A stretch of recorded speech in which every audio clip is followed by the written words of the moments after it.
n'a pas forcément pu y aller. Il y a des replays qui sont disponibles sur le site pour ceux qui étaient inscrits au replay.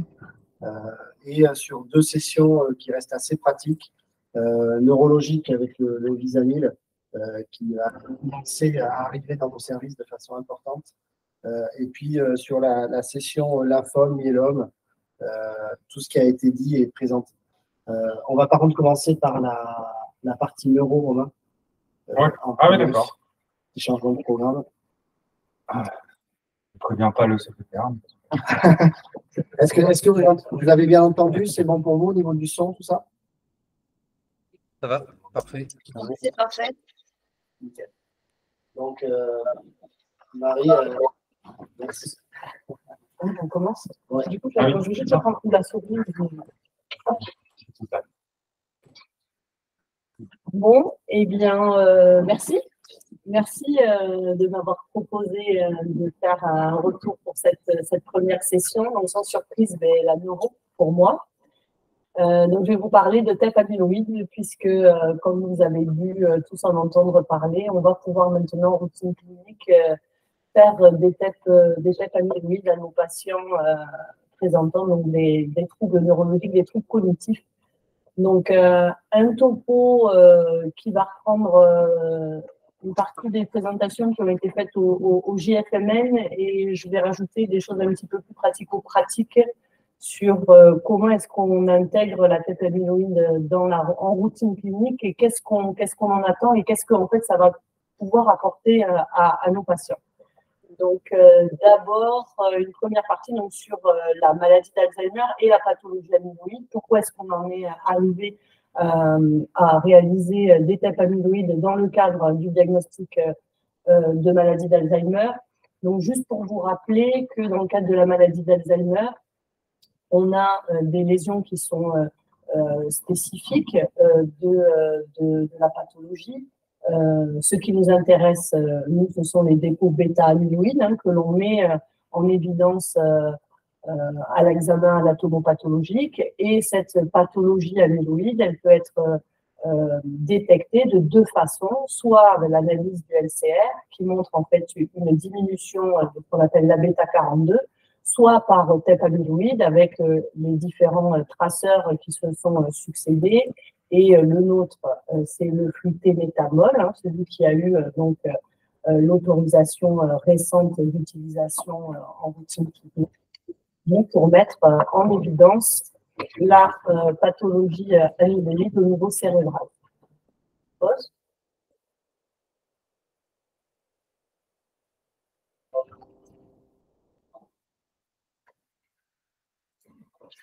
Le deuxième marqueur de la maladie d'Alzheimer, c'est la pathologie tau.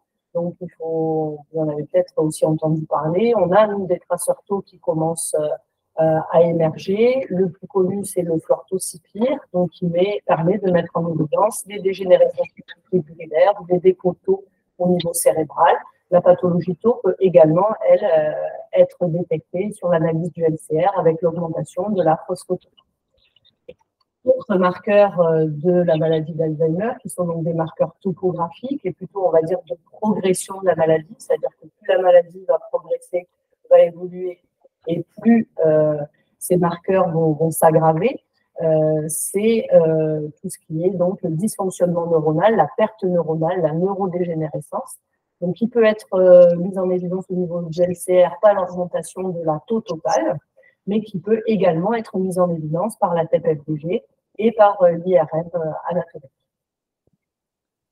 Donc, ce qu'il faut savoir, c'est que dans l'évolution de la maladie, on a une partie qui est symptomatique, mais qui, en fait, n'est que la partie immergée de l'iceberg, et on a tout ce qu'on appelle une partie préclinique, une partie où la maladie se développe, et dans cette partie, les patients sont totalement asymptomatiques. C'est une période qui est relativement longue dans l'évolution de la maladie, c'est environ 15-20 ans.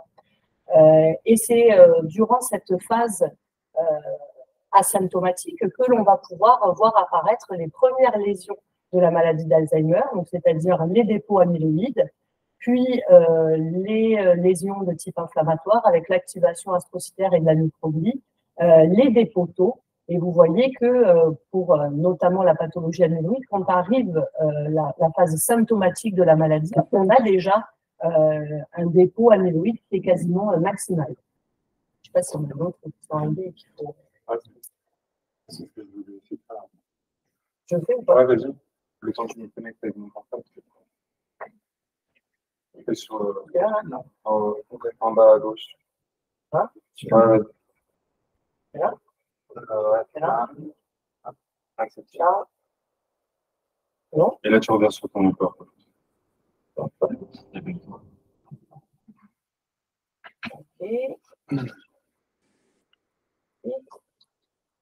Hop, on revient. Donc, juste pour vous dire que pour les critères diagnostiques de la maladie d'Alzheimer, eh bien, on est passé en fait d'un diagnostic qui était clinico-pathologique, c'est-à-dire où on se basait sur des critères cliniques. Donc, ça, vous voyez, c'est les critères diagnostiques des années 80. Et si on voulait avoir une certitude diagnostique, donc on faisait une biopsie, hein, on faisait une analyse anatomopathologique du parenchyme cérébral. Donc, souvent, c'était en post-mortem.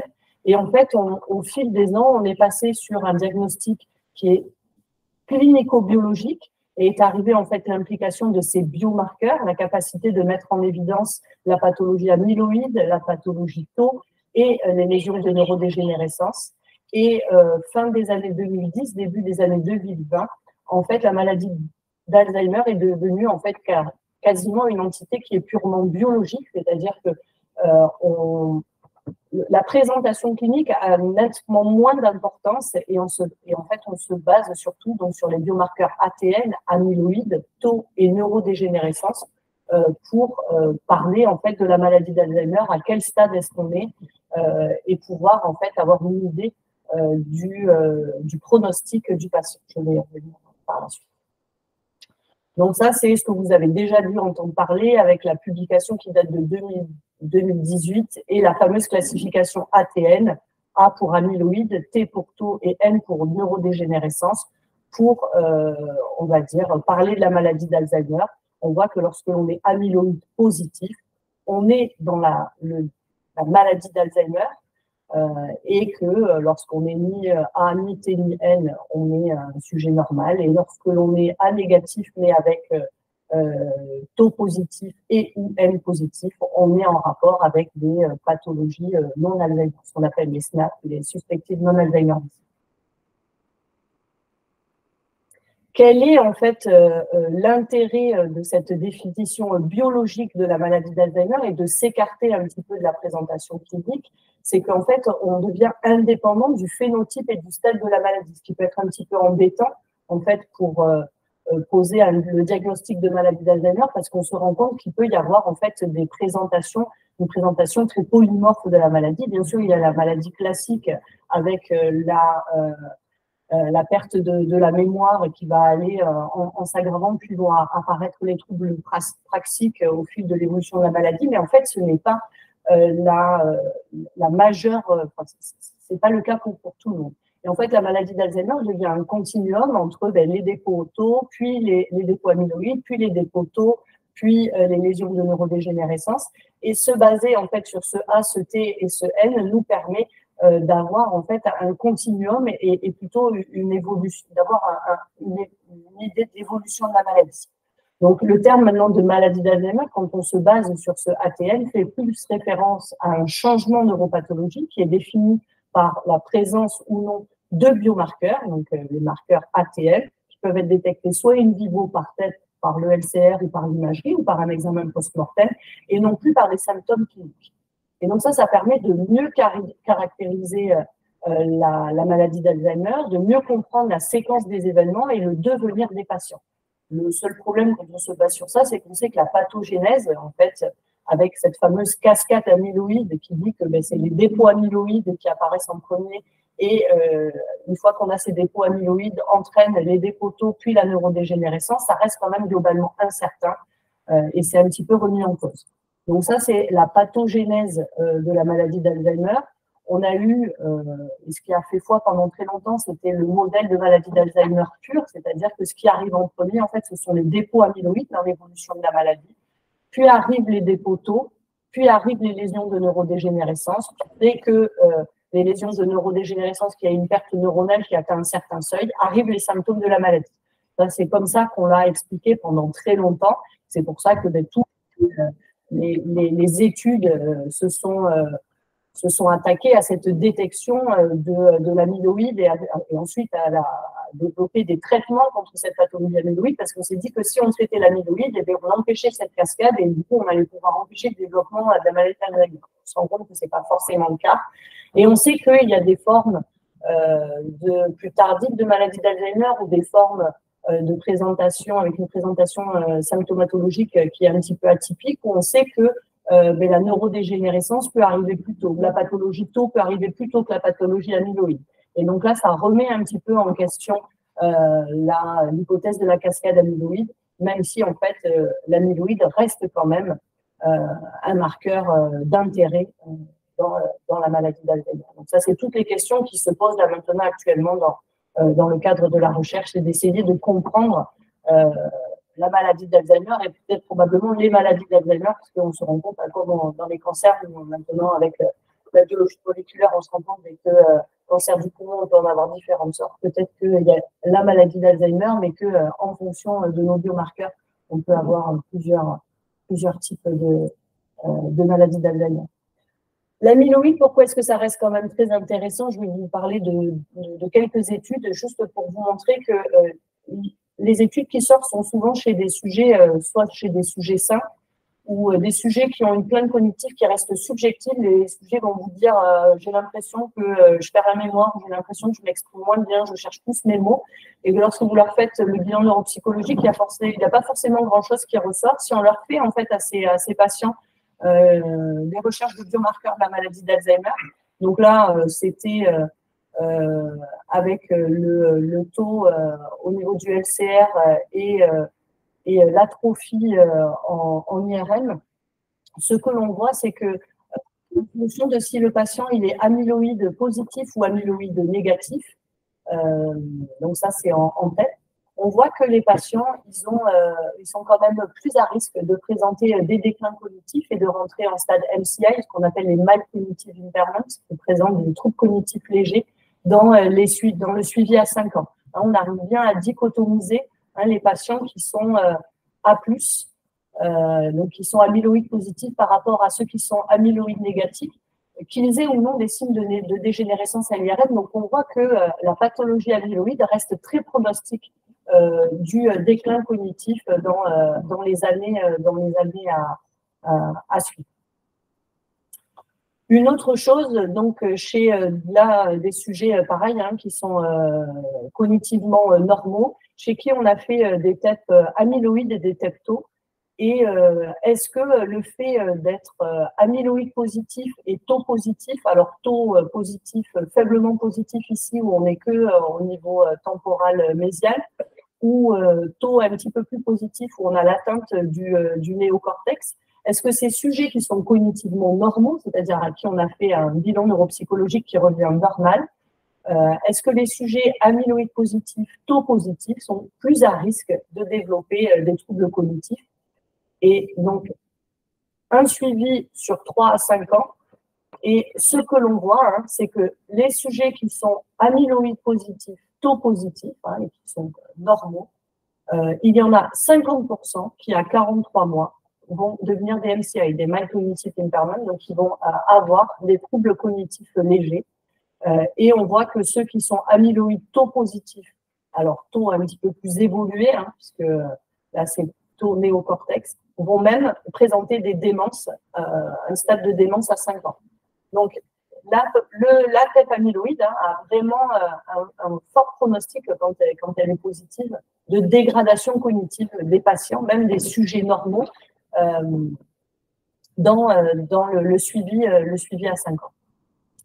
Alors, vous allez me dire, mais tu nous parles de tout ça, mais est-ce qu'on va faire des TEP amyloïdes à tous les patients? Et la réponse est non. Il ne faut absolument pas faire des TEP amyloïdes à tous les patients. Ça, c'est dans le cadre de la recherche et c'est ce qui est présenté. Mais nous, c'est pas ça qu'on va être amené à faire en routine clinique.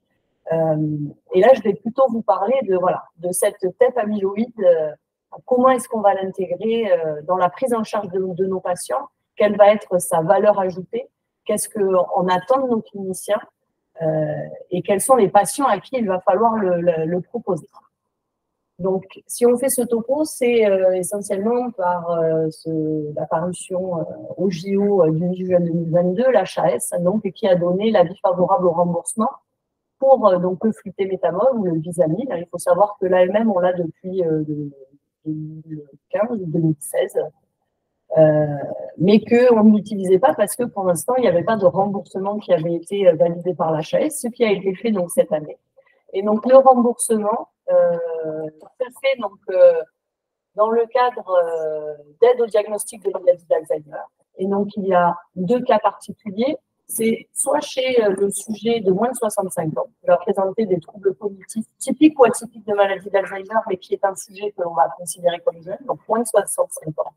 Ou alors, un sujet qui peut avoir plus ou moins de 65 ans, mais qui va avoir une présentation atypique, c'est-à-dire que ça ne va pas se présenter sous la forme typique de la perte de mémoire, mais qui va peut-être présenter plutôt sous la forme de troubles du comportement ou de troubles praxiques.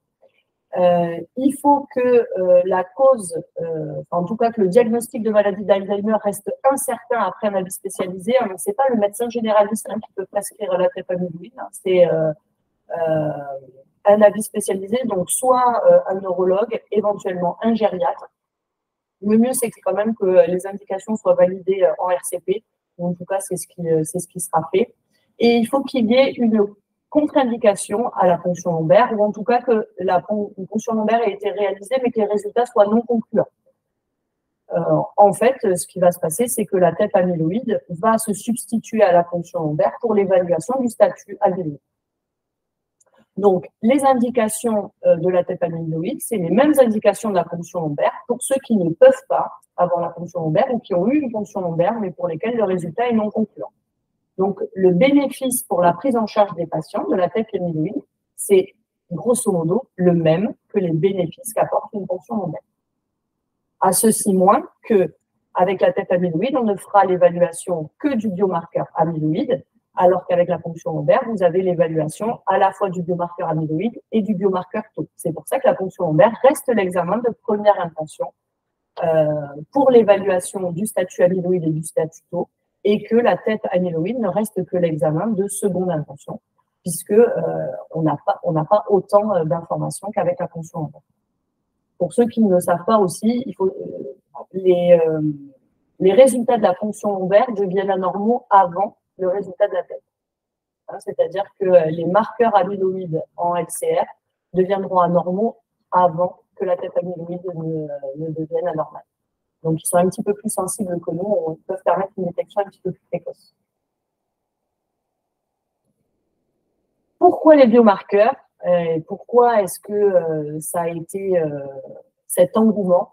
C'est parce qu'en fait, on s'est aperçu que la sensibilité et la spécificité des critères purement cliniques pour diagnostiquer la maladie d'Alzheimer sont relativement mauvais. On est entre 60 et 70% de sensibilité, donc il y a un certain nombre d'erreurs diagnostiques en se basant que sur les critères cliniques, et c'est pour ça qu'on a eu le recours aux biomarqueurs. Alors ça, je l'ai pris cette diapositive parce que c'est mon collègue neurologue qui l'a fait, et je trouve ça quand même bien parce que vous allez vous dire, oui, alors ça sert à quoi qu'on fasse un diagnostic de maladie d'Alzheimer, vu que de toute façon, on ne peut pas les traiter. C'est vrai. Mais en fait, apporter un diagnostic précoce et précis de maladie d'Alzheimer va avoir un fort impact chez les patients. Pourquoi déjà, utiliser les biomarqueurs permet de s'harmoniser au niveau international. Donc, ça permet que tout le monde parle le même langage et tout le monde parle la maladie d'Alzheimer de la même façon. Le droit de savoir pour le patient, c'est pas parce que de toute façon on ne peut pas le traiter, que le patient n'a pas le droit de savoir de quoi il souffre, parce que c'est toujours bien de pouvoir éliminer les diagnostics différentiels qui parfois peuvent être curables. Si vous suspectez une maladie d'Alzheimer et qu'au final vos biomarqueurs vous disent que c'est pas ça, ben vous allez chercher autre chose, et si vous trouvez autre chose qui au final est curable, c'est toujours ça de prix pour les patients.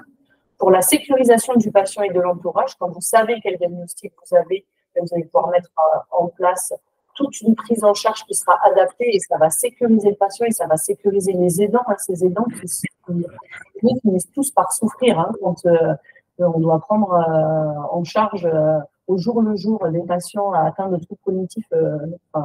C'est, je pense, loin d'être évident tous les jours. Pour faire une annonce de maladie structurée et certaine que et à la fois le patient et le médecin soient sûrs du diagnostic qui est annoncé pour pouvoir anticiper l'avenir. On fait des diagnostics de plus en plus précoces à des patients qui à des patients qui de temps en temps sont encore en activité professionnelle. Donc il y a plein de choses qu'il faut anticiper. On parle aussi souvent des grands-parents. Est-ce qu'ils peuvent toujours garder les petits-enfants? Est-ce que je peux toujours laisser mes enfants à mes parents? Donc il y a plein de choses qui s'anticipent et dont il faut pouvoir discuter. L'accès au parcours de soins, bien sûr, pouvoir avoir accès aux soins de secours pour l'accueil des patients sur la journée ou la demi-journée quand il faut soulager les soignants, accès aux associations de maladies d'Alzheimer. Ça, on peut le faire que lorsqu'on a un diagnostic qui est posé, améliorer la qualité de vie, bien sûr, prévention des complications, les troubles du comportement, les chutes, éducation thérapeutique, bien sûr avoir l'accès à l'innovation, les essais, les recherches en diagnostic, en thérapie. On ne peut le faire que si on a fait un diagnostic de précision avec des biomarqueurs. Et bien sûr, j'en parlerai un peu, les immunothérapies, bien sûr. Quel est l'impact de la tête amyloïde dans la prise en charge des patients? Là, maintenant, je ne vous parle plus de recherche, mais je vais vous parler en routine clinique. C'est-à-dire quand on va dans un centre mémoire et au tout venant.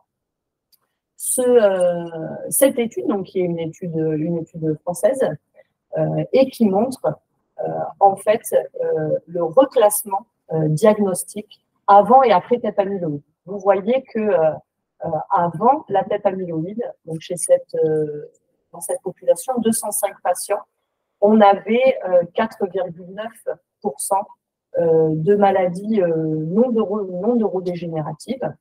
Et vous voyez qu'après tête amyloïde, on a un certain nombre de reclassements, des maladies d'Alzheimer qui n'en sont plus, des maladies qui étaient des maladies d'Alzheimer qui au final deviennent des maladies d'Alzheimer. Et vous voyez qu'il y a un certain nombre de reclassements diagnostiques, et notamment l'exclusion de maladies neurodégénératives avec plus 10% de maladies non neurodégénératives au final, donc des choses qui peuvent être parfois traitées.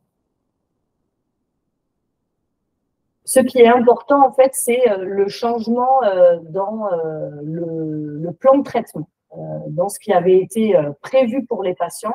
Qu'est-ce qu'apporte la tête amyloïde?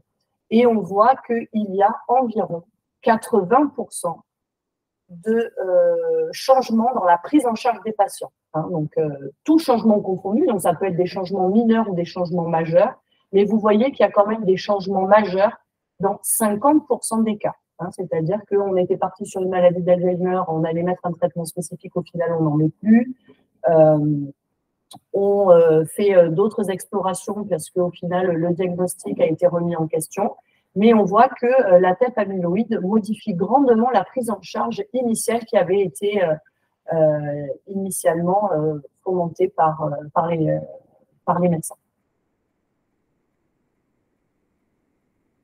Là, je ne sais plus ce que je voulais vous dire, mais c'était exactement la même chose sur l'impact dans la prise en charge des patients. Ah oui, c'était juste pour vous dire qu'une autre étude qui retrouvait, elle, voilà, un changement dans la prise en charge, 60%. Donc, il y a plusieurs études qui commencent à donner les résultats sur l'impact de la tête amyloïde dans la prise en charge des patients.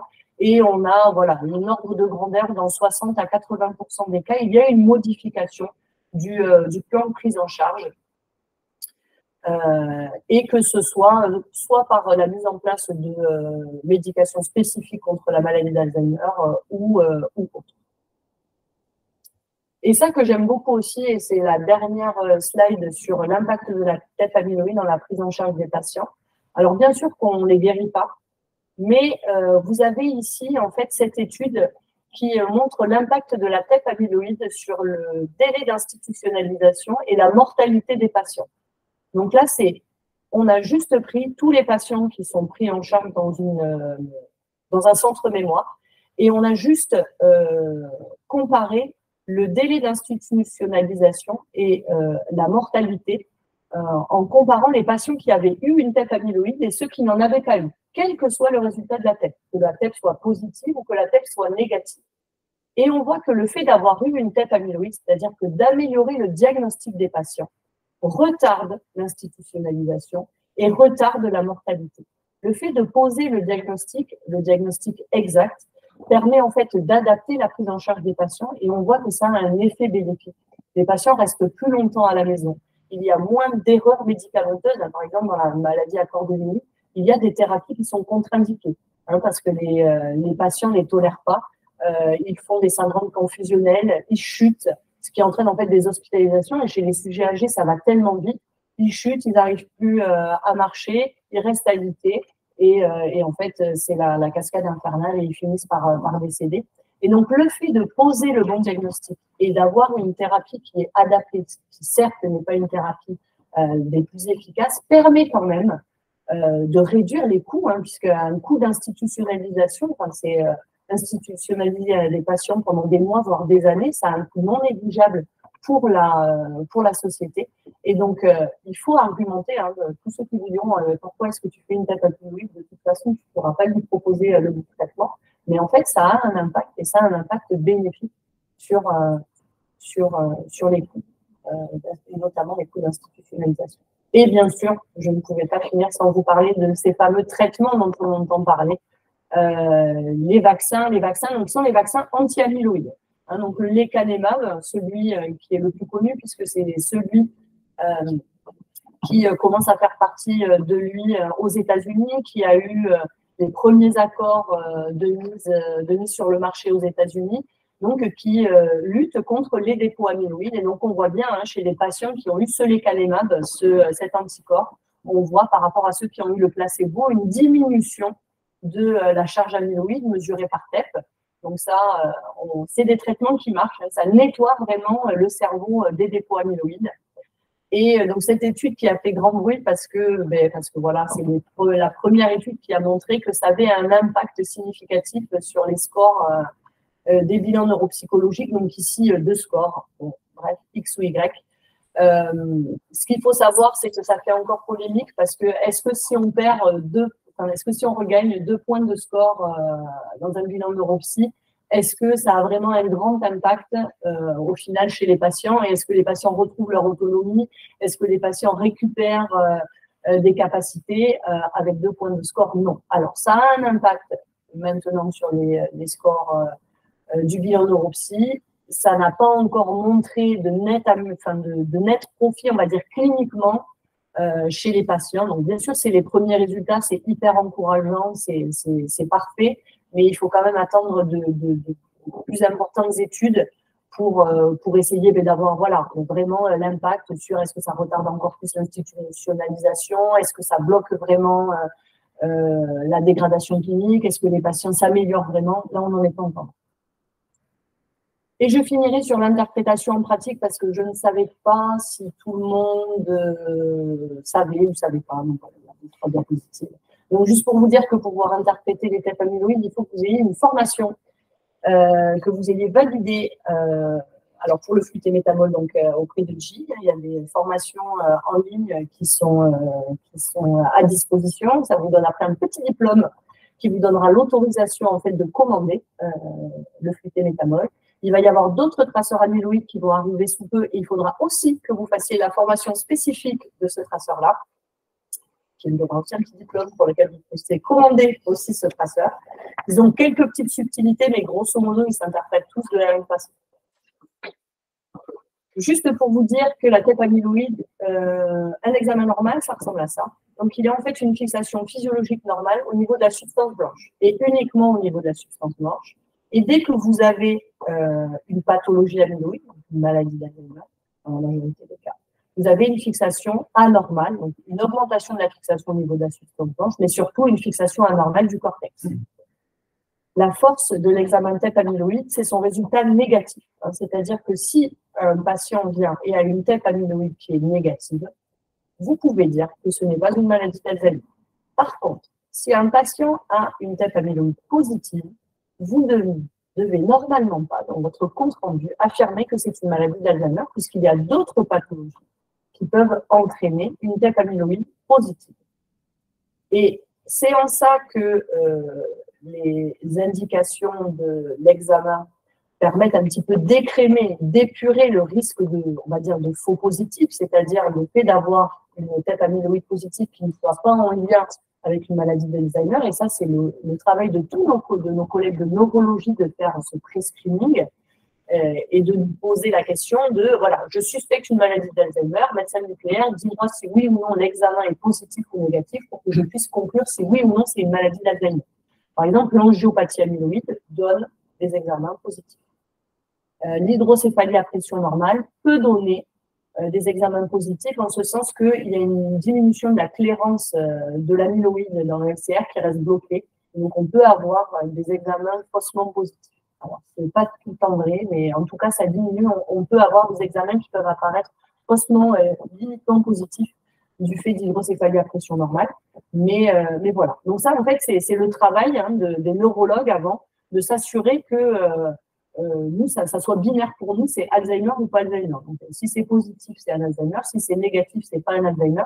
Et c'est tout ce travail-là, et c'est pour ça qu'on ne propose pas la tête amyloïde au tout venant. Parce qu'en fait, on va avoir un certain nombre d'examens qui seront positifs pour lesquels les patients n'auront pas de maladie d'Alzheimer. Avec l'âge, il y a aussi une augmentation physiologique de la captation, et ça peut nous donner des examens faussement positifs.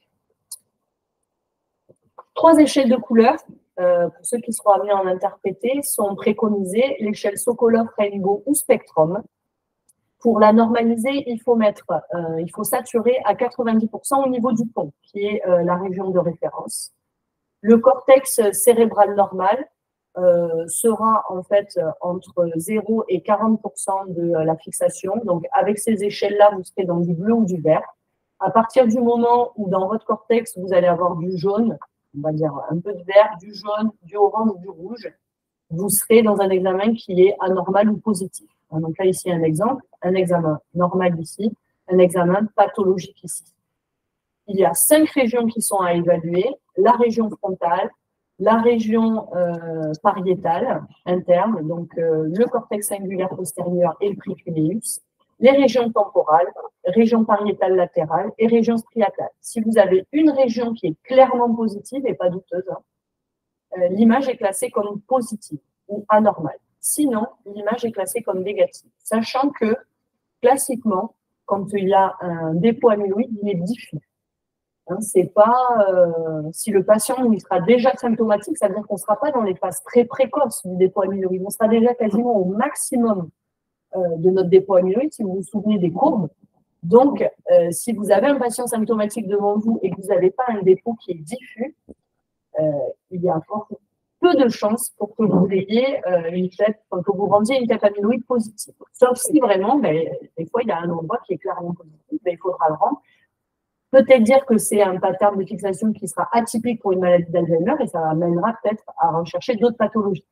Mais classiquement, nous, ce qu'on s'attend à voir dans le cas d'une maladie d'Alzheimer chez un patient symptomatique, si on n'est pas en recherche en phase pré-symptomatique, c'est une atteinte diffuse. Voilà, donc juste pour l'interprétation des images, lorsqu'on a un examen positif, on voit les circonvolutions, les sillons au niveau de la substance blanche, vu qu'il n'y a pas de fixation en fait du cortex. Et dès que vous avez un examen positif, vous perdez en fait ce qu'on appelle le motif sulco-giral et vous avez un aspect convexe avec une fixation diffuse de votre cortex. D'accord ? Là, vous avez en fait un changement de couleur qui est progressif entre la fixation maximale de la substance blanche et la fixation qui reste plutôt dans le bleu-vert au niveau du cortex. Ça s'étend sur plusieurs centimètres. Alors que là, vous avez vraiment quelque chose qui est très brutal, où vous passez du rouge maximal qui va quasiment jusqu'à votre cortex à l'absence de fixation au niveau de la voûte crânienne. Juste, je vous ai mis ça aussi, mais ça, vous pouvez les avoir. J, de toute façon, les fournissent, et puis si vous suivez la formation, de toute façon, vous les avez. Donc, ils vous donnent les régions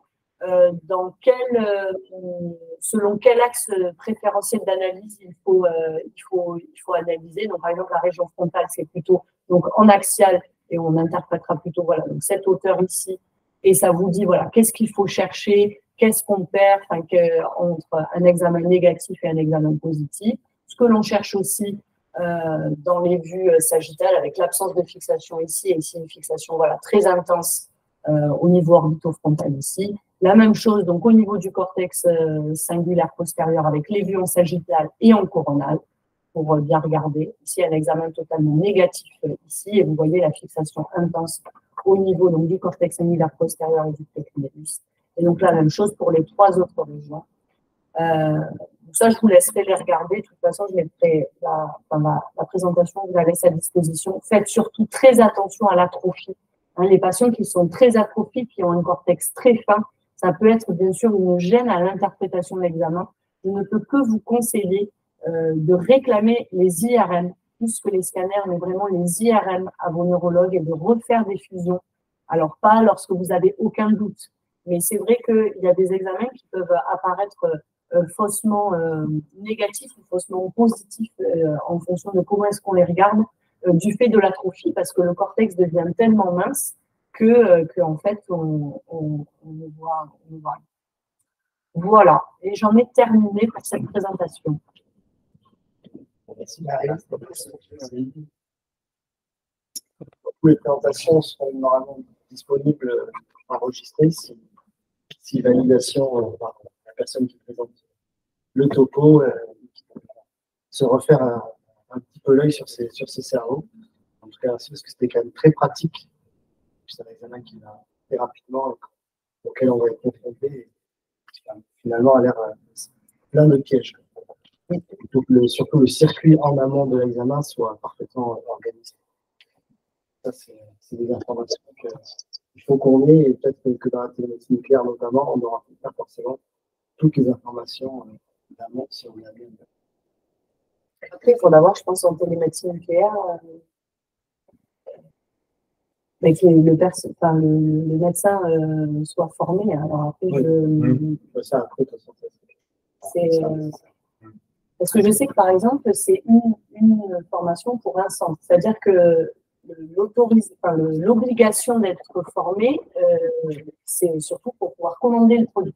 Pas pour interpréter. Pas pour interpréter, c'est-à-dire que dans ton équipe, tu ne peux former qu'un seul de tes médecins. Si ton médecin après forme le reste de ton équipe n'a pas forcément besoin d'avoir suivi la formation de Jean. Tu peux dire. Alors, c'était pas ma proposition, mais ce que je veux dire, c'est que au sein de ton équipe, tu n'es pas obligé de former tout le monde. Tu peux faire après une formation interne. Et ce que je veux dire, c'est qu'on ne pourra pas te reprocher d'interpréter un examen si tu n'as pas le diplôme de l'industriel. Le diplôme de l'industriel n'est nécessaire en fait que pour commander. Parce que quand tu passes commande, vérifie que tu es dans leur base de données. Et j'ai une question par rapport à l'interprétation. Tu as parlé d'interprétation visuelle. Est-ce qu'il y a des logiciels de quantification qui sont validés alors après, c'est comme pour le ZSCAD, c'est-à-dire qu'ils ont chacun leur petit logiciel de quantification.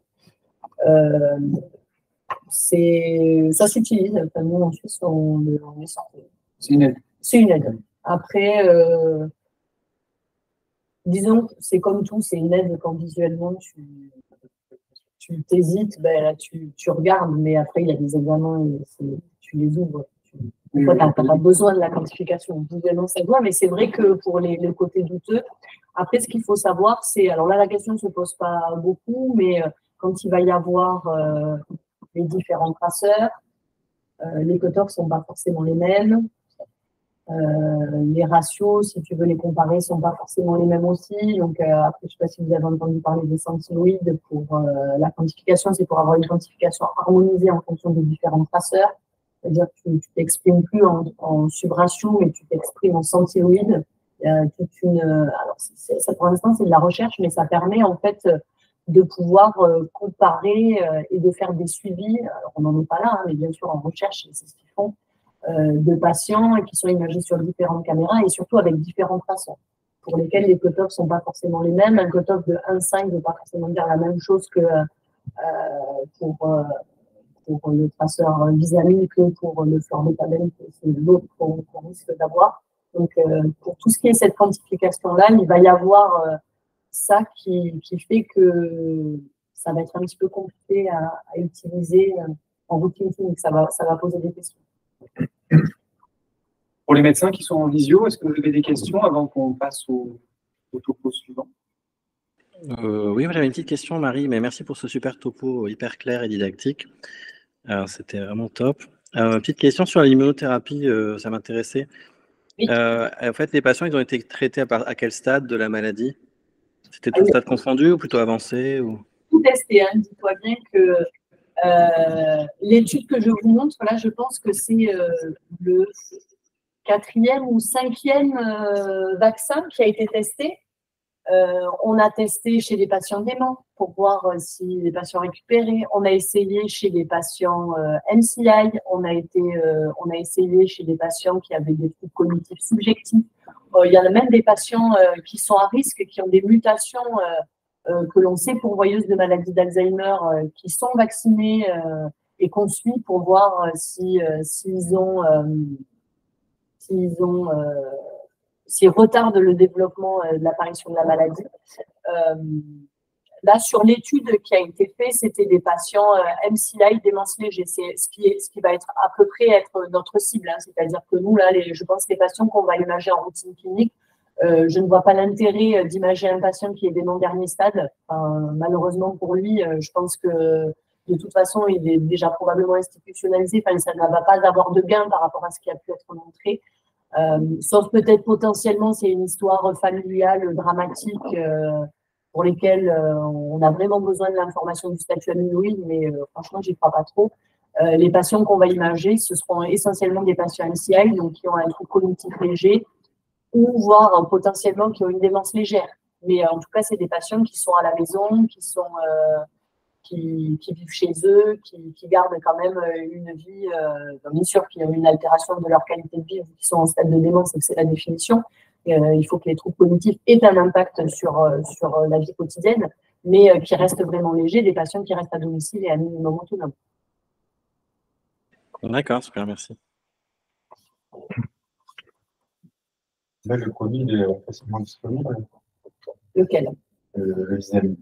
Le Visamil, oui, il est facilement disponible. En fait, tout dépend facilement. Je ne sais pas si tu en commandes. Si tu en commandes, oui, il est synthétisé en France. Ils ont plusieurs sites de production. Nous, c'est Nîmes. Pardon, Sud-Ouest. Sud-Ouest, c'est Nîmes qui nous livre. Et donc, c'est un lundi tous les 15 jours. Donc là, le prochain, c'est lundi là, lundi 5. Donc après, il y a les calendriers de production. Et ils partent, oui, sur un lundi tous les 15 jours pour nous. Donc voilà, il faut demander à Gilly, à vos correspondants, ils vont vous donner le calendrier de prod, mais ça y est, ça a été. Ils étaient dans les starting blocks, hein, ils attendaient la publication de l'HAS. Ils avaient déjà leur planning de prod qui était déjà pris, ils n'attendaient plus que ça pour démarrer. Et non, ils ont commencé. Et de ce que j'ai pu discuter avec eux, il y a déjà des centres qui font une vacation. À peu près, est-ce que les CHU, c'est à peu près ça, on va faire 4 à 6 patients par mois, je pense. Okay. Ça ne remplacera pas le LDG encore. Non. Et je vous en ai pas parlé, mais il y a l'acquisition dynamique qui peut remplacer le LDG. Ah ouais. L'acquisition précoce. On n'a pas fait toutes ces preuves. C'est moins pratique. Un sujet de recherche. Ok, mais s'il n'y a plus de questions, on va passer au deuxième topo.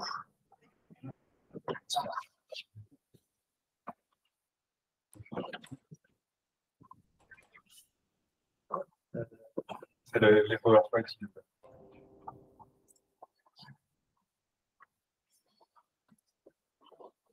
Donc, le deuxième topo qu'on va vous présenter ce soir, c'est les retours sur la session lymphome et myélome GFML, donc du jeudi. Donc, ça va se découper en 3 parties. Il y a eu trois topos assez différents qui ont été réalisés et dont je vais vous faire le retour. Le premier, c'était l'intérêt de la TEP-FDG dans le traitement des lymphomes par CAR T-cell. C'est quelque chose qui est de plus en plus courant et qui va être vraiment très utilisé. C'est un topo du Dr Vercellino, avec une place importante de la TEP. Donc, ces carticelles, hein, c'est des cellules qui sont reprogrammées pour en faire des super killers qui vont s'attaquer aux cellules lymphomateuses grâce aux récepteurs antigéniques qui seront dessus. Quelques généralités, donc c'est utilisé en hématologie avec lymphocytes anti-CD19, principalement dans les lymphomes hodgkiniens agressifs et les NAL, avec de très bons résultats, jusqu'à 80% de réponse initiale, même si le taux de réponse est, dans le temps n'est pas forcément très, très durable, autour de 40 à 50%, ce qui justifie des examens relativement itératifs pour la surveillance. Des toxicités non négligeables, et notamment le syndrome de relargage cytokinique, qui peut amener les patients en réa. Souvent, ils sont hospitalisés une dizaine de jours pour l'administration de ce traitement, et avec une prise en charge multidisciplinaire. Donc, à quel moment la TEP-FDG est envisagée ou peut être intéressante?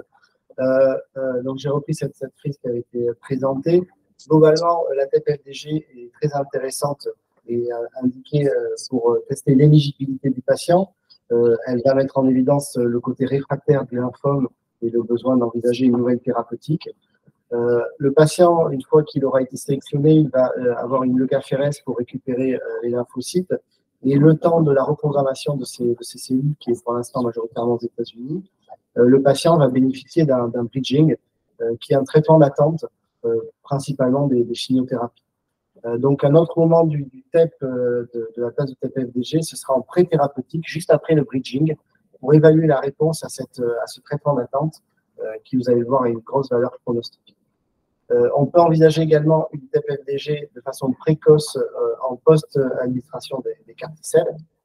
Donc, c'est entre 7 et 15 jours après traitement. Puis, de façon régulière, à M1, M3, et ce jusqu'à 24 mois de suivi. Donc, sur la réponse au bridging, il y a plusieurs études qui ont montré une excellente valeur pronostique de la TEP, notamment des paramètres de total MTV et de delta TLG, de delta total MTV et de delta TLG, et qui mettent en évidence, ce qui est assez entendu, qu'une bonne réponse au bridging entraîne une meilleure survie derrière. Et donc, c'est un élément pronostic très important. Le volume métabolique total également, à lui seul, permet de stratifier un petit peu le risque progressif du patient et la survie globale. Et c'est un facteur indépendant avec notamment la CRP, ou le nombre de sites extraganglionnaires plus de. Ensuite, la réponse métabolique en elle-même après traitement. Donc, l'évaluation précoce, je vais passer rapidement. Elle est testée, mais c'est plus de la recherche, J7, J15, avec des difficultés d'interprétation, puisqu'on peut avoir des pseudo-progressions. On peut aussi avoir des réponses transitoires sur la lymphodéplétion. Et donc, difficile d'en tirer des conclusions. Et pour l'instant, l'impact sur la prise en charge n'est pas réel.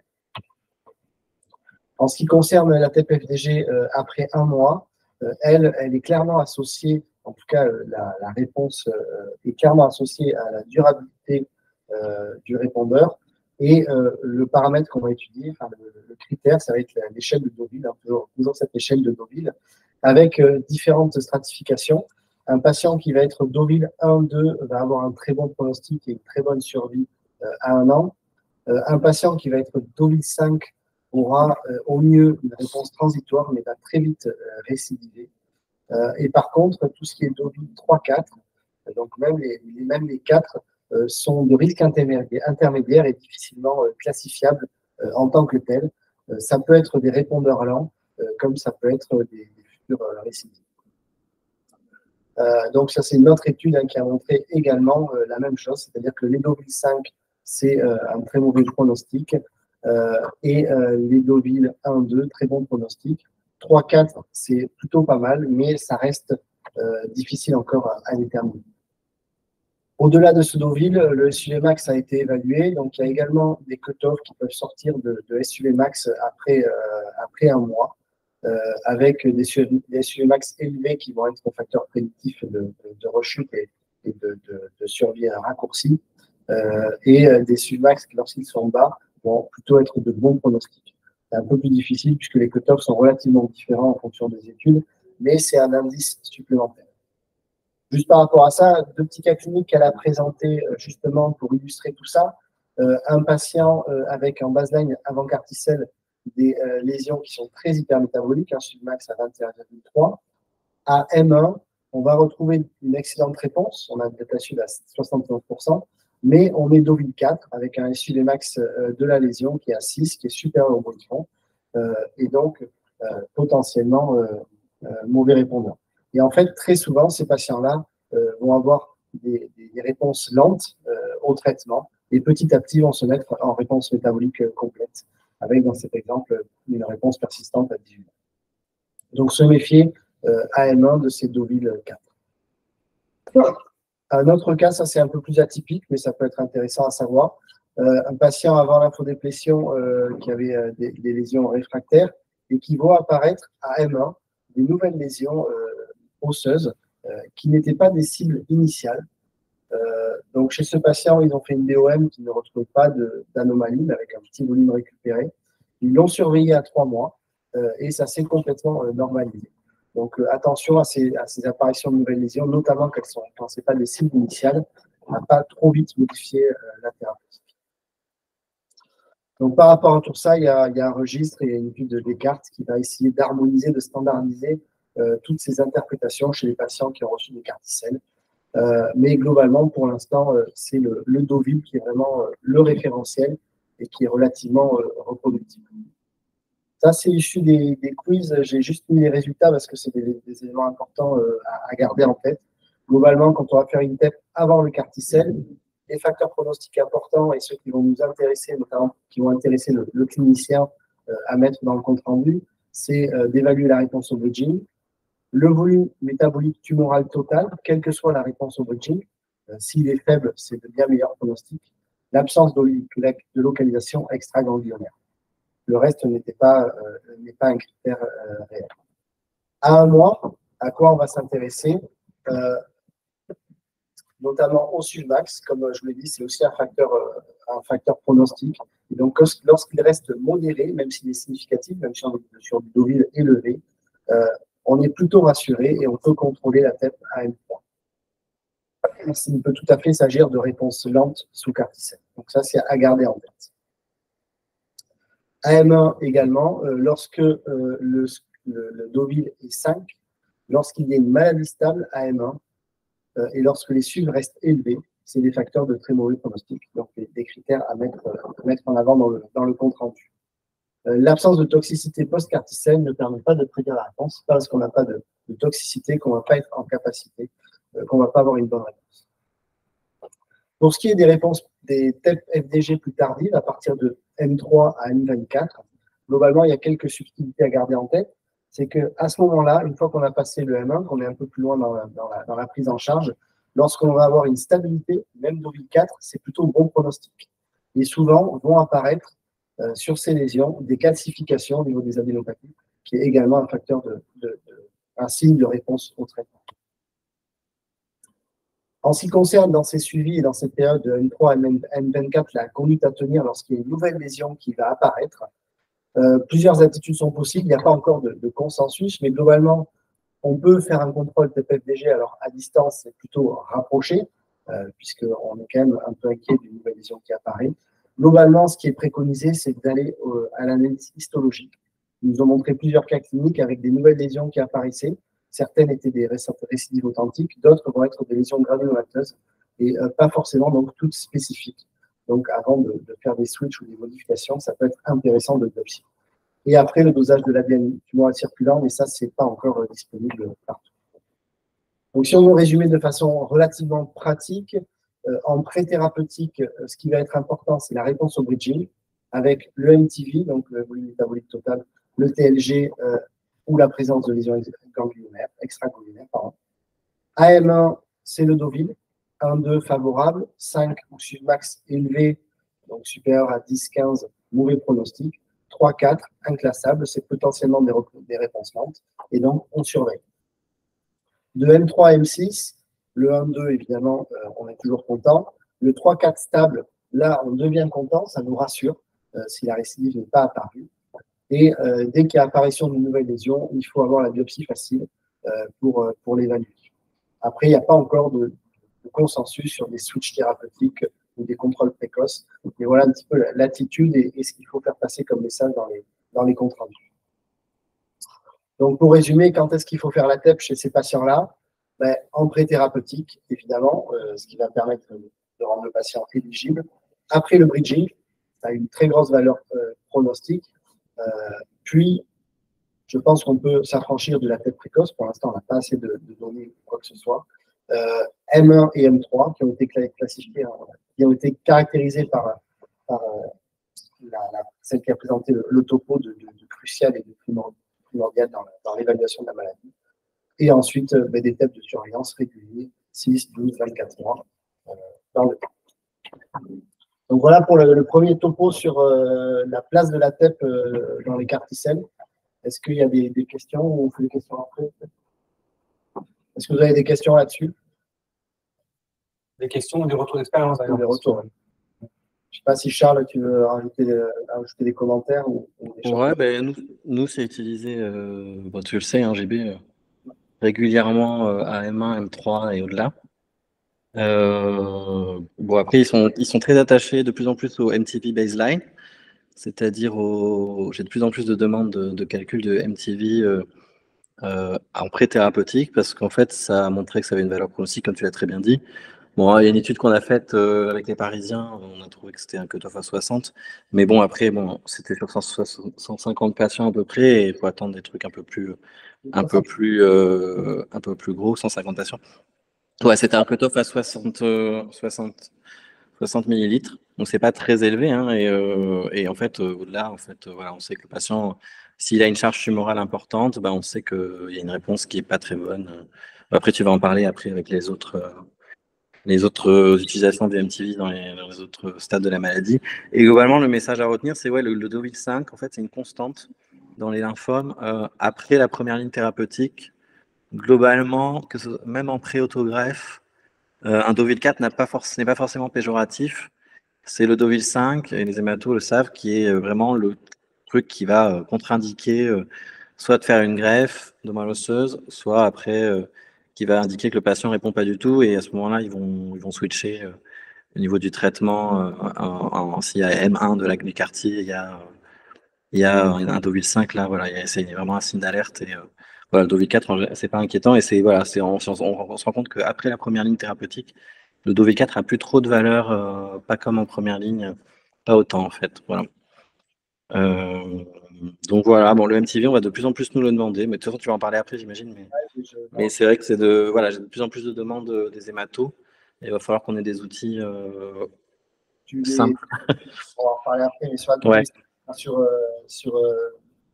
GE, tu as des outils qui sont faciles pour l'instant. C'est vrai qu'on n'a jamais trop utilisé. J'utilise pas Vicaire, mais c'est un peu long, quoi. D'accord. On n'a pas. Du coup, le deuxième topo est introduit. Hein. C'était un petit topo sur le MTV ITLG. On en entend beaucoup parler. Est-ce que ça va être utilisé en routine dans le lymphome? Dans quel but? Comment? Donc, c'était un topo qui a été présenté par le docteur Cottereau de la PHP. Elle s'est attachée à 3 points. C'est déjà, devons-nous l'utiliser? Comment l'utiliser? Et est-ce que nous sommes prêts à l'heure actuelle à l'utiliser? Donc, on va un petit peu faire ces 3 points, mais globalement, quand on repart des classifications de lymphome, elles sont assez anciennes, avec un Arbor de 1971, qui est plutôt sur le nombre de sites atteints et la répartition. Petit à petit, ils vont rajouter différents marqueurs, notamment de masse tumorale, donc avec les LDH, le bulk, l'élargissement du médiastin, ainsi que le nombre de sites atteints, qui orientent vers un intérêt de ce volume tumoral global.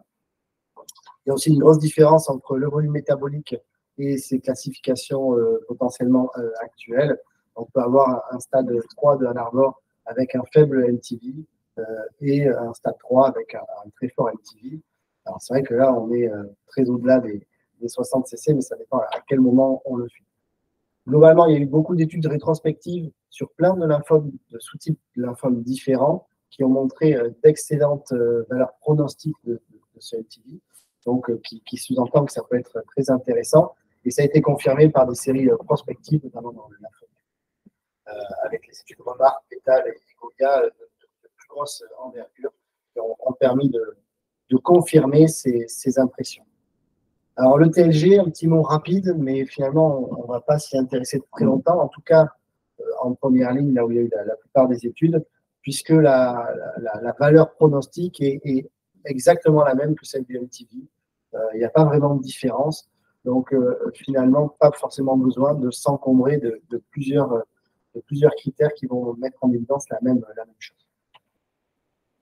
Ce qui est intéressant sur la MTV, c'est que il y a cette étude de 2019 qui s'était intéressée à calculer le volume métabolique total de façon différente, puisqu'on peut le calculer en faisant des seuillages fixes, en faisant des seuillages persistes, en faisant des SUV max, des seuils de SUV max de plein de façons différentes.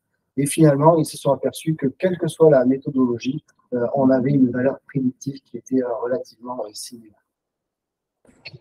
Donc, qu'est-ce qui sous-entend le MTV européen? C'est quand même une excellente mesure de la masse tumorale. Ça a une très forte valeur pronostique et ça semble l'être, quel que soit le sous-type de lymphome et quelle que soit la méthodologie. Alors, comment l'utiliser? Ça, c'est un peu plus complexe. Dans la littérature, il y a beaucoup d'études qui l'utilisent de façon très différente. Donc, ça peut être en association avec d'autres scores pronostiques où ça va avoir une plus-value et ça va permettre encore de dichotomiser les choses et le risque des patients. Donc, ça peut être une piste. Ça peut être également en association avec la réponse au traitement, avec cette étude qui s'intéressait qu'à des patients qui avaient une tête post-thérapeutique qui était positive. Et chez ces patients qui ne répondaient pas bien, on arrive, grâce à MTV, à discriminer ceux qui sont à haut risque de ceux qui sont à bas risque. Et donc, ça peut également être complémentaire de nos critères d'interprétation actuels. Est-ce que ça peut aller jusqu'à remplacer des scores pronostiques? Alors là, c'est un exemple qu'elle avait pris sur le ORTC, où finalement, au sein d'une même population de patients selon ces critères-là, le MTV va permettre de complètement dissocier les patients et reclasser 2/3 de ces patients dans du haut risque ou du faible risque pour une même catégorie. Donc, ça a l'air vraiment très puissant. Les freins à l'utilisation de MTV, c'est la standardisation. Donc, quelle méthode on utilise pour segmenter? L'automatisation, puisqu'il faut que ce soit accessible en routine clinique et donc qu'on puisse le faire facilement. Et puis, le choix du cutoff, il y a encore peu d'études qui ont mis en évidence des modifications de la prise en charge thérapeutique secondaire au MTV. Et donc, c'est ça qui va être très important pour la suite. Alors, ces freins, ils sont en train d'être levés, notamment la standardisation, puisqu'il y a le projet LILO avec à disposition 60 patients avec des valeurs de MTV de référence qui permettent de comparer les valeurs de MTV qu'on trouve dans son centre avec son outil versus la valeur de référence et de savoir si on se positionne correctement par rapport à tout ça. Il y a également une méthode un petit peu plus complexe, je crois, a été développée notamment par le docteur Buva, qui permet de réaligner les valeurs entre deux méthodes différentes pour trouver un seuil finalement qui soit commun.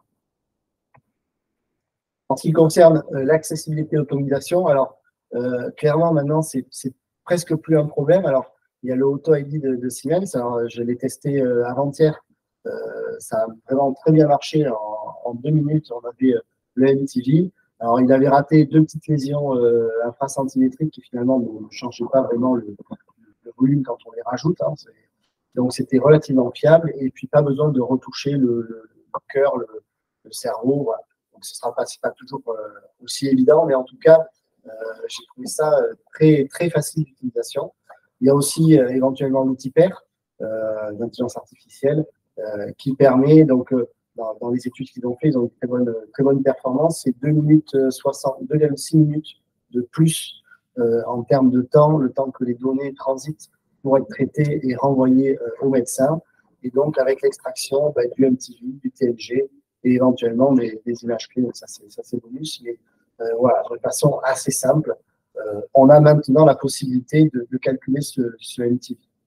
Donc, au final, on n'a plus vraiment de frein. Il y a juste à voir ce que les cliniciens vont en faire derrière, puisque c'est surtout pour eux que ça va être intéressant. Donc, je ne sais pas si sur ce topo, il y a des questions, ou si Charles, sur ce MTV qui te demande c'est pour modifier des prises en charge réellement directement ou c'est juste pour de l'évaluation? Ouais, c'est pour modifier les prises en charge, mais c'est surtout pour les quartiers qu'on me les demande. On me l'a demandé aussi pour les Hodgkin aussi récemment. Par contre, là, c'était pas pour les quartiers, ouais, c'était vraiment pour décider de la prise en charge, à savoir est-ce qu'ils font une chimio un petit peu légère ou est-ce qu'ils mettent le paquet. Donc ouais, ils s'adaptent de plus en plus au MCI.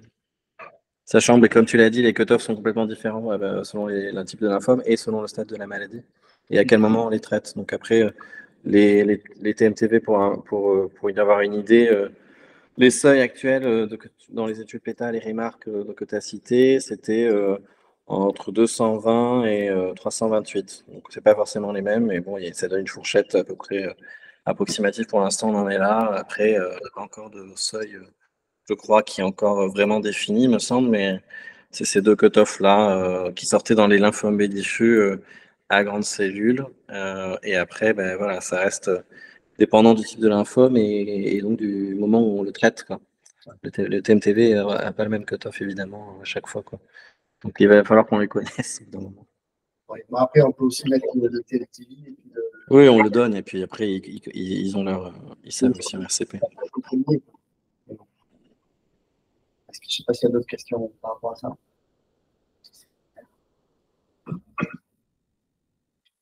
Donc, on va enchaîner avec le dernier topo, la dernière session qu'il y avait eu sur l'infomyélome, donc qui va parler du myélome.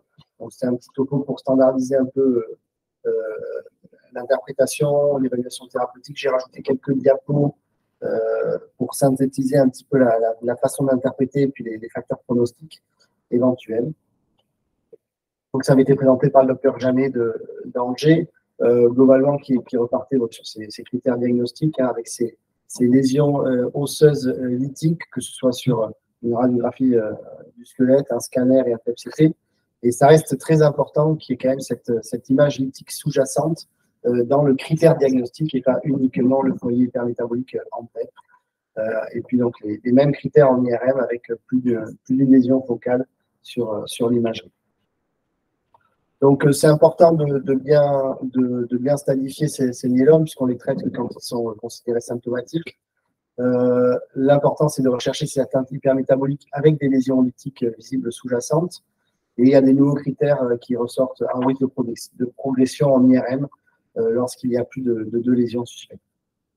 Sur les consensus du groupe de travail du myélome qui était publié en 2019, globalement, l'imagerie recommandée, c'était le scanner ou le TEP scanner avec coupe fine, donc c'est-à-dire un scanner associé à un TEP.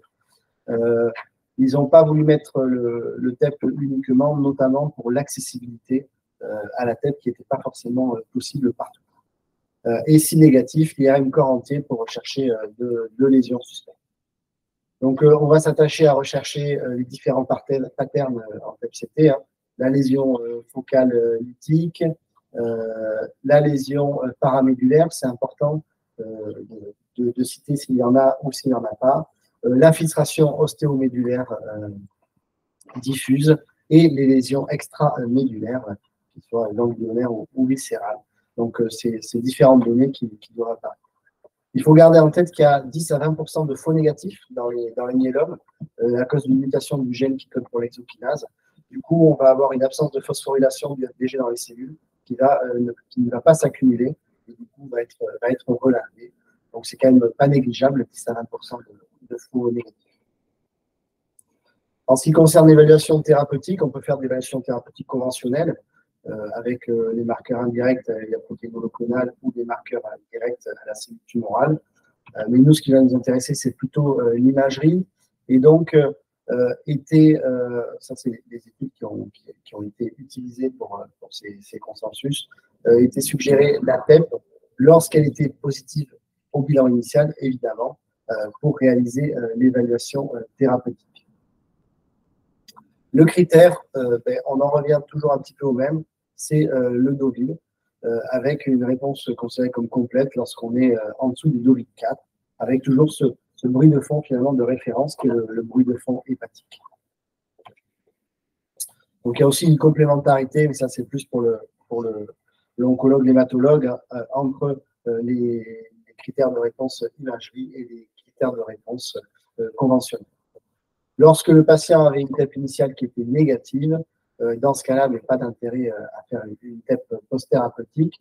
Alors, c'est pareil, dans le consensus, ils avaient mis un scanner corps entier, plus par des choix d'accessibilité, mais l'IRM de diffusion est clairement plus intéressante. Il y a beaucoup de travaux sur l'IRM de diffusion, sur l'évolution de l'ADC en post-thérapeutique, qui ont l'air assez prometteurs, et du coup, ils insistaient aussi pas mal lors de ce topo sur la TEP IRM et sur le cumul de tous ces paramètres. Et en tout cas, d'une interprétation conjointe entre une TEP et une IRM pour que des petits foyers un petit peu douteux en TEP soient confirmés ou infirmés sur l'IRM et inversement. Ils nous ont aussi sensibilisés sur l'effet flare-up, qui est relativement rare sur le myélome, mais qui est possible. Donc ça, c'était un cas clinique qu'ils ont publié, avec un patient en post-thérapeutique à 1 mois qui se voit apparaître de nombreuses lésions, donc d'intensité supérieure au foie. Et malgré les chutes de patient, on avait une nette chute des chaînes légères qui était quasiment normalisée. Donc il y a eu débat entre l'hématologue et le médecin nucléaire. Et finalement, c'est le médecin nucléaire qui a perdu, puisque après 3 cures, on a eu une réponse complète chez ce patient et une normalisation complète également des chaînes légères. Alors, c'était avec des anticorps bispécifiques qui sont utilisés maintenant et qui sont peut-être plus facilement responsables de ces effets flare-up, mais c'est quelque chose qu'il faut garder en tête. Donc, si on synthétise juste en dehors de ce retour de CGFMN, globalement, les lésions focales dans le bilan pré-thérapeutique, on prend toujours cette référence du bruit de fond hépatique. C'est quand même bien d'avoir une lésion lytique sous-jacente, même si lorsqu'il n'y a pas de lésion lytique, c'est des patients qui sont plus à risque d'entrer dans la maladie myélomatoide. De quantifier le nombre, alors évidemment s'il n'y en a pas des dizaines, la valeur maximale de SUV max et rechercher s'il y a une infiltration ostéomédulaire. De préciser s'il existe des lésions paramédulaires ou des lésions extramédulaires et évidemment d'identifier des sites à risque de complications comme les compressions médulaires ou les fractures. En post-thérapeutique, on considère qu'elle reste positive si l'hypermétabolisme dont la fixation l'hypermétabolisme est supérieure à celle du bruit de fond hépatique, donc toujours ce 4 de Deauville. On précise le nombre, la valeur du SUV max. S'il y a une fixation ostéomédulaire qui est supérieure au bruit de fond hépatique, on la retient uniquement si elle était positive sur la TEP initiale, et on peut donner la valeur de SUV max.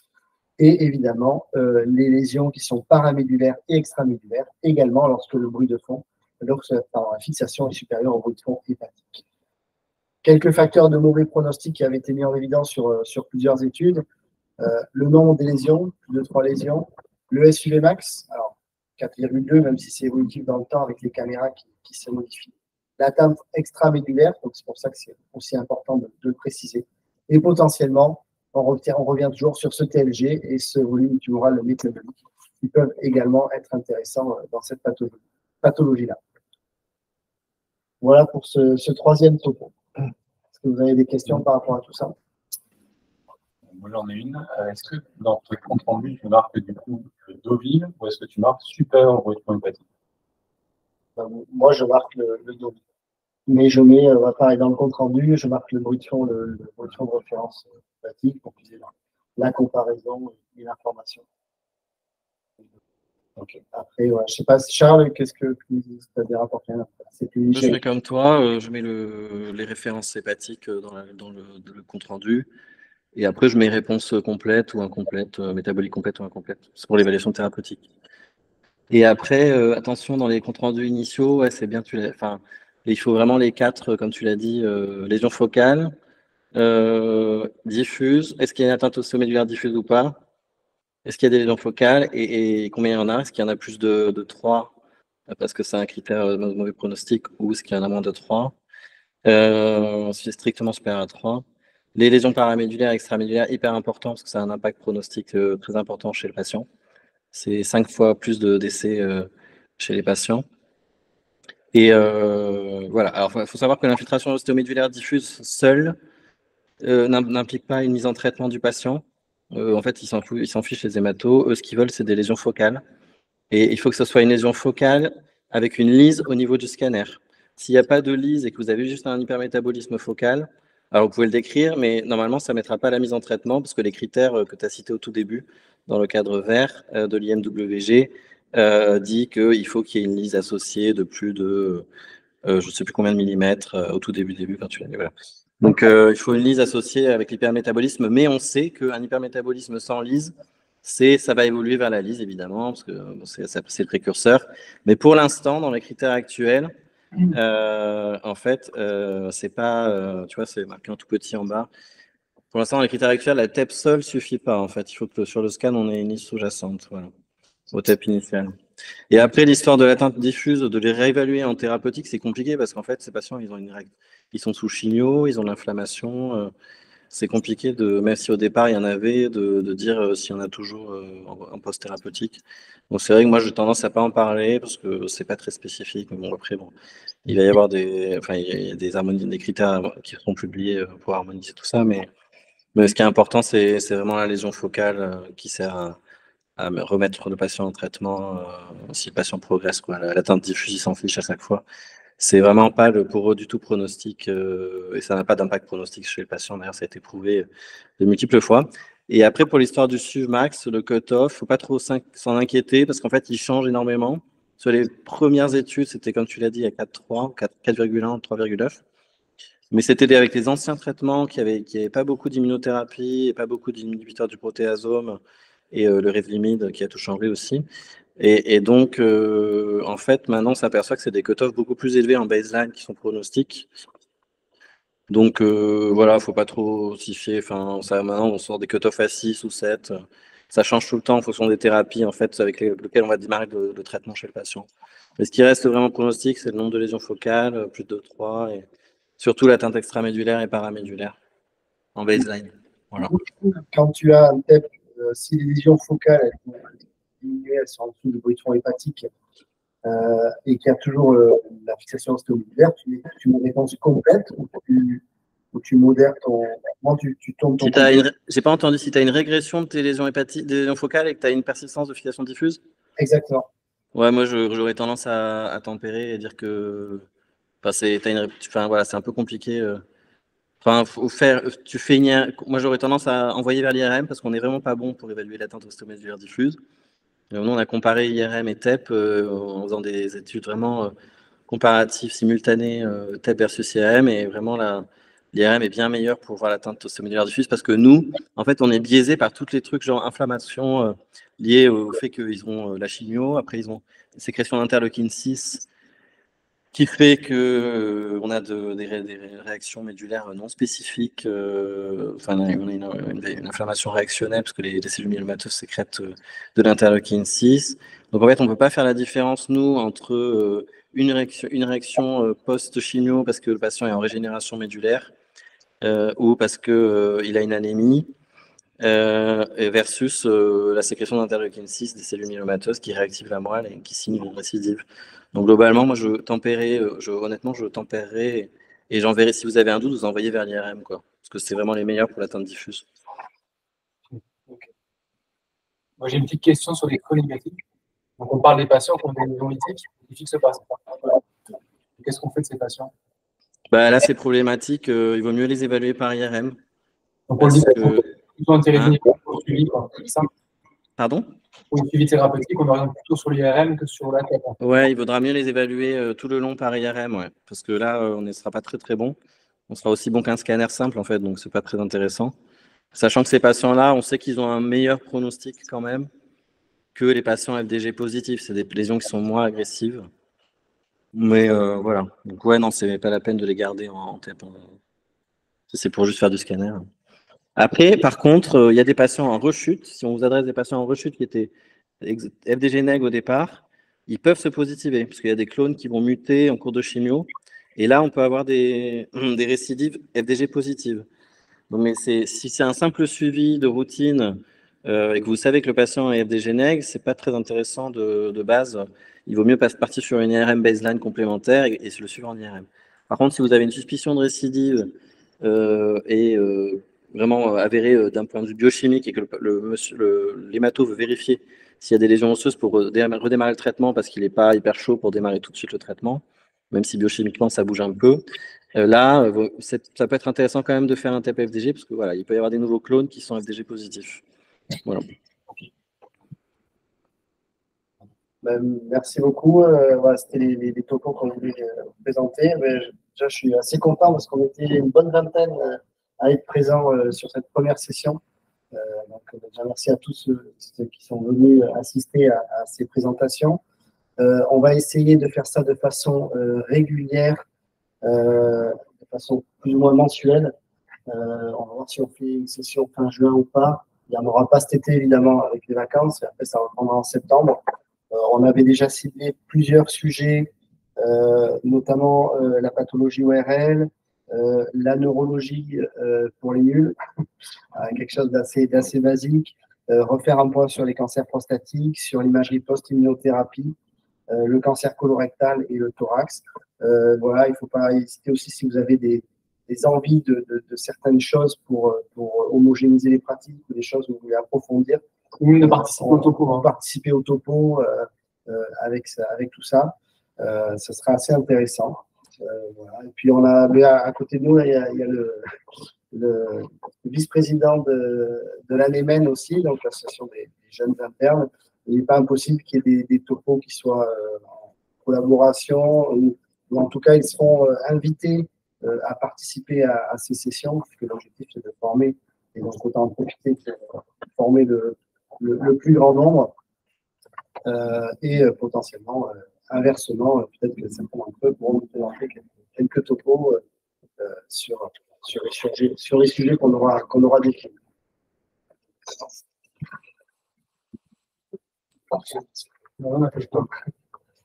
Merci à vous, et bonne soirée. Merci, au revoir.